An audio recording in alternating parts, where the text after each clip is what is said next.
Morning to all of you my dear student. मैंने आप लोगों को कल जो केमिस्ट्री की क्लासेस दी थी, मैंने आप लोगों को क्लियर कॉन्सेप्ट में ये बताया था, उस गेट को बंद कर दीजिएगा।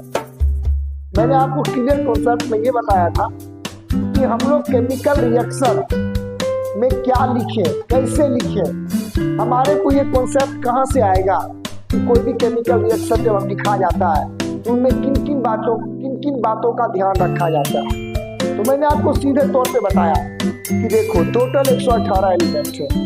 118 एलिमेंट को मेटल, नॉन मेटल और मेटल वाइड में डिवाइड किया गया है, ये मैंने आपको समझाया।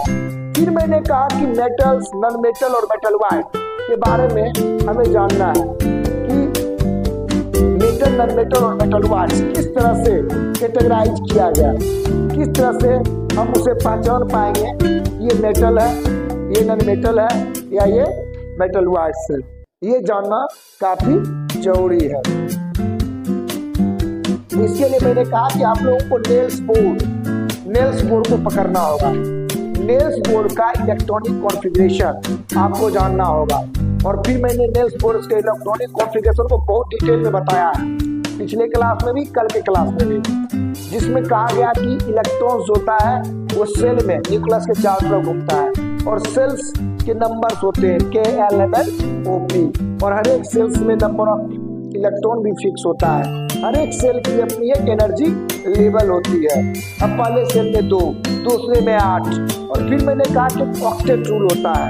ऑक्टेट रूल का मतलब हुआ कि ऑटोमोस्ट सेल में कितना इलेक्ट्रॉन रह सकता है, तो 8। कोई भी एटम चाहेगा कि मेरे ऑटोमोस्ट सेल में 8 इलेक्ट्रॉन रहे, यानी मैं अपने आप को कंप्लीटली इनर्ट गैस के जैसा बना लूं। अब एक नया टर्म आया इनर्ट गैस। देखो इनर्ट गैस होता नॉन मेटल ही है, मैंने 22 नॉन मेटल बोला था ना, तो उसी में इनर्ट गैस भी आता है। अब इनर्ट गैस जैसे helium, neon, argon, radon, xenon और क्रिप्टॉन, ये सब इनर्ट गैस कहलाते हैं। इनर्ट गैस का मतलब क्या हुआ, पीरियोडिक टेबल में इनका पोजीशन 18वें ग्रुप में है।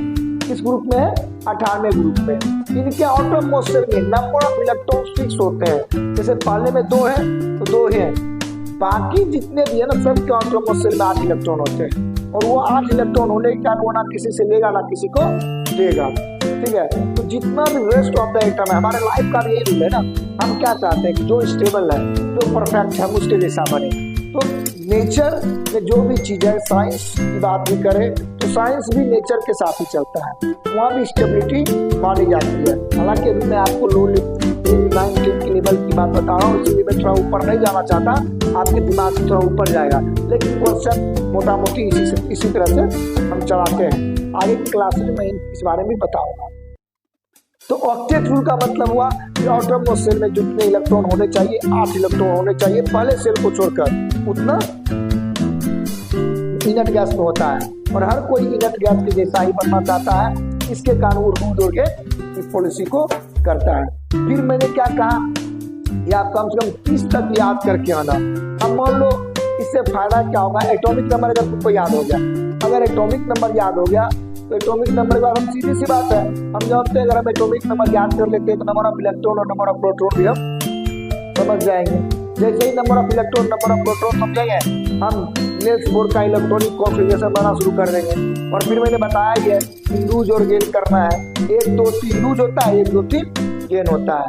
अब जो भी मेटल होगा उसके ऑटोमोस्ट सेल में मैक्सिमम 1 2 3 इलेक्ट्रॉन होंगे, और जो भी नॉन मेटल होगा उसके ऑटोमोस्ट सेल में 5 6 7 इलेक्ट्रॉन होंगे। जो मेटल्स है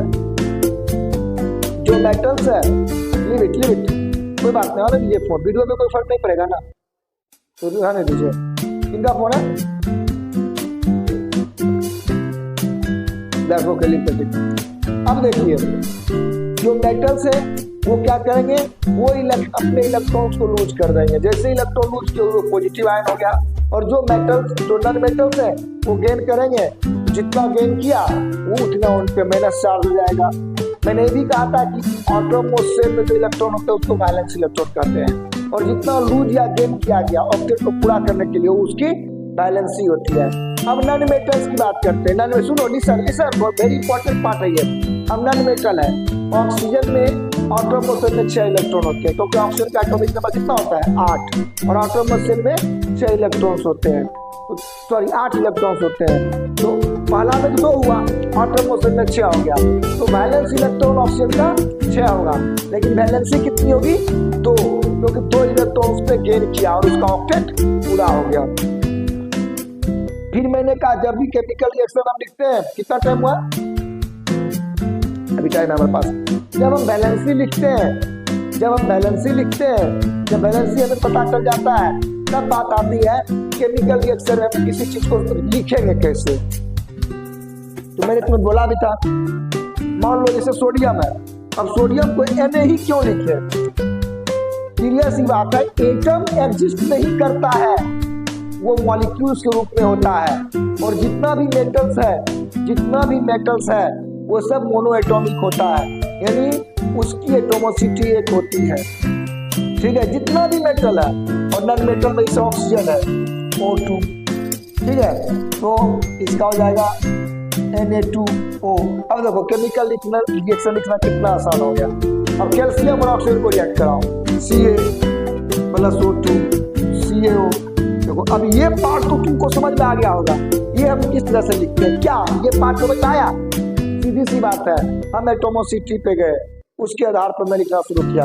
मेटल्स मोनो एटॉमिक होता है, जब भी लिखाएगा सीधे फॉर्म में लिखाएगा। नॉन मेटल्स में मैंने आपको कहा वो डायटोमिक भी होता है, ट्राई भी होता है, पेंटा भी होता है, ऑक्टा भी होता है, हेक्टा भी होता है, और मोनो भी होता है। तो अभी ऑक्सीजन, जैसे मान लो क्लोरीन है, Ca plus Cl2, chlorine diatomic होता है, जब भी लिखाएगा Ca तो इसका हो जाएगा Ca, क्या हो जाएगा CaCl2।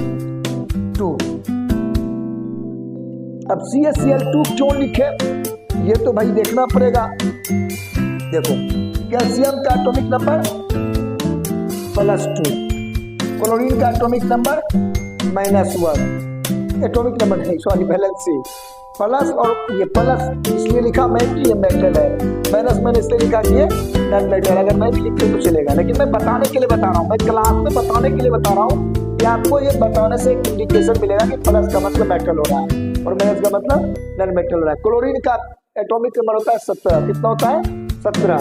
अब देखो पहला में 2, दूसरा में 8, तीसरा में 7, ये क्लोरीन का इलेक्ट्रॉनिक कॉन्फ़िगरेशन हो गया, ठीक है, ये क्लोरीन का इलेक्ट्रॉनिक कॉन्फ़िगरेशन हो गया। अब देखो केमिकल रिएक्शन कितना आसान है, कैल्शियम जब भी आएगा मोनोएटॉमिक मॉलिक्यूल्स के रूप में आएगा, और क्लोरीन जब भी आएगा डायटोमिक के रूप में आएगा, इसलिए Cl2 लिखे।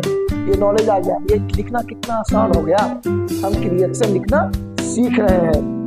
अब ये क्यों लिखा मैंने, मैं इसलिए लिखा कैल्शियम की वैलेंसी 2, क्लोरीन की वैलेंसी 1, और वैलेंसी ट्रांसफर हो जाता है Cl2। यहाँ पे कैल्शियम की भी 2, ऑक्सीजन की भी 2, इसीलिए हो गया CaO, क्योंकि 2-2 लिखने का कोई मतलब बनता नहीं हो तो हट ही जाएगा। तो लॉजिकली कितना आसान है केमिकल रिएक्शन लिखना, कितना आसान है। अगर बेसिक फॉर्म में समझा जाए तो जो बच्चा इन छोटी सी चीजों को समझ लेता है, मुश्किल से कितने मिनट में भाई, 8 मिनट की क्लासेज में इतनी चीजें जो समझ लेगा, जो ये क्लासेज 8 मिनट का देख लेगा, उसका कल्याण होना तय। वो केमिस्ट्री में केमिकल रिएक्शन लिखना सीख जाएगा। क्या मैं गलत बोल रहा हूँ? देखो ऐसा नहीं है कि इससे तुम्हारा नॉलेज कंप्लीट हो गया, लेकिन तुम अपने कदम को बढ़ा चुके हो। अब तुम्हारे दिमाग में कुछ चीजें क्लियर हो गई है कि कोई भी चीज क्यों इस तरह से लिखा जा रहा है। तो ये सारी चीजें हमें केमिस्ट्री सिखाती है, और ये सारी चीजें नॉलेज से आती है। मैं फिर से बोल रहा हूँ, आप लोग एटॉमिक नंबर याद करो, आप लोग सारे बच्चे एटॉमिक नंबर याद करके आओ। फिर मैं नेक्स्ट क्लासेस में आप लोगों को इसका बृहत रूप में भी आगे बताऊंगा। फिर मैं आप लोगों को बताऊंगा कि केमिकल रिएक्शन हो रहा है कैसे पता चलेगा, कैरेक्टरिस्टिक्स ऑफ केमिकल रिएक्शन बताऊंगा, टाइप्स ऑफ केमिकल रिएक्शन बताऊंगा, ठीक है, ये सारी चीजें भी मैं आपको बताऊंगा। Okay, thank you, have a nice day.